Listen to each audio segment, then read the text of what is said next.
Okay, so if we know this is true, then therefore S is linearly independent, composed of linearly independent vectors and spans the space. Therefore, S is a basis of our C3, and since you know independently that the dimension of RC3 equals 3, you can confirm. Like if you got it was a basis and there were like 2 vectors here or 4 vectors in your basis, then you'd know something was wrong. You made a mistake. Because since any basis has the same number of vectors, you can't find a basis with 2 vectors or 4 vectors. If 2 vectors, it's not going to span the space. With 4 vectors, it's not going to be linearly independent. Right? Because if you have 3 vectors that are linearly independent, and if it spans the space, adding any other vector is going to be linearly dependent because it's in the span. So you add a 4th vector, it's going to be that set's going to be linearly dependent. So, and these questions are clear because you're using a clear space here, right? But we could. So that the issue is that there's many special cases. For example, let's say that we have the space P, which equals the X, Y, and Z's such that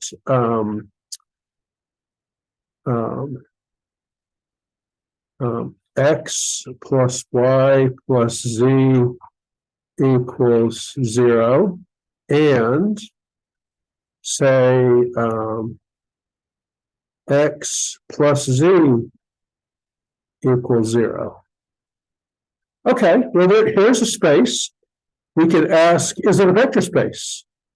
Right? And if it is a vector space, find a basis and show that the basis is, find what its dimension is. So you go through the whole process, right? Now, since we're clearly P is a subset, P is a subset of RC3, right? But is it a subspace?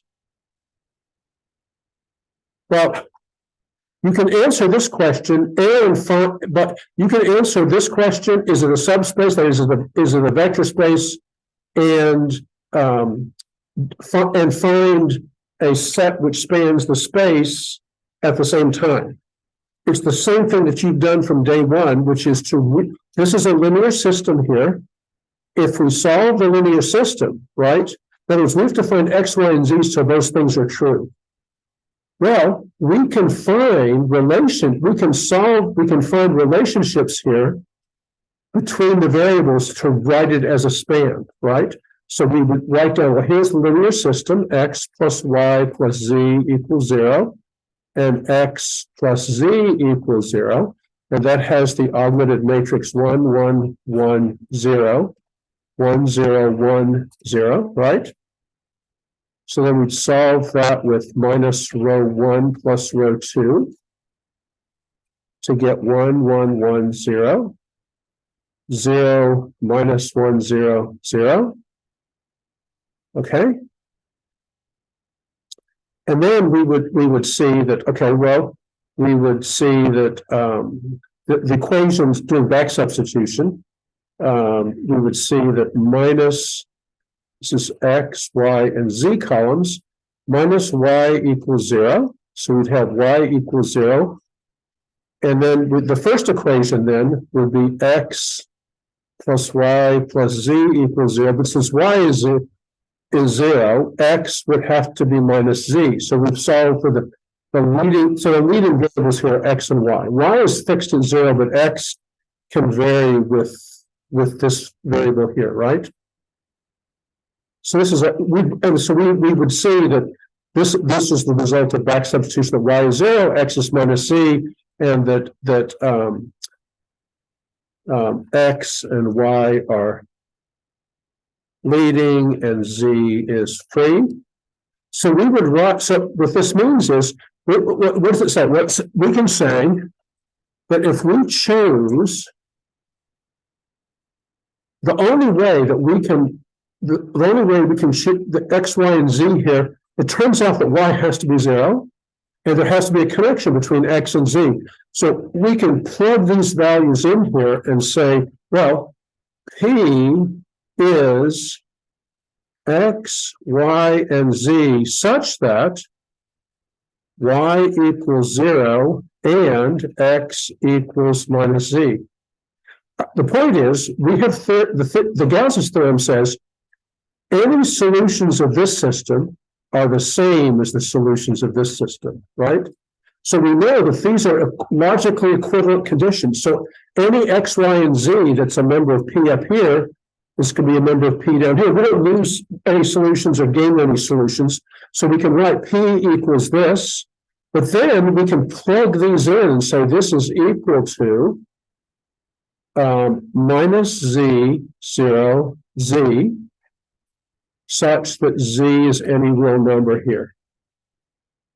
Because so the point here is that Gauss's method has created a situation where we can write the solution as an unrestricted combination of free variables. And that's what allows us to write as a span, because then we can go and do what I usually will probably do, and factor out the Z and say, well, you have to write the solution set like this, right? But what I've been having you do from the beginning is to write P as a span, right? Because this is equal to the span of the set minus 1, 0, 1, right?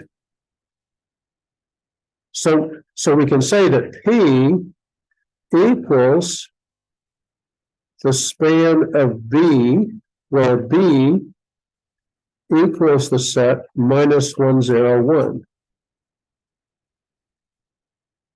Because this unrestricted, when you've had a homogeneous system and you solved it, the solution set, you've been writing it from day one for homogeneous systems as spans, right? So now we've exhibited that P is the span of B. And well, so any single vector is going to be, in other words, any single vector is going to be linearly independent. So this is a basis, right? So you can't write this as a linear combination of any other vectors because there are no other vectors. So this is formally linearly independent. But I mean, if you want to go for the test, which you say formally, you'd say A times minus 1, 0, 1 equals 0, 0, 0, right? Well, therefore, that's going to obviously imply that A equals 0. So any vector is linearly independent by itself. Okay, so therefore, this is a basis, and the dimension of P equals 1.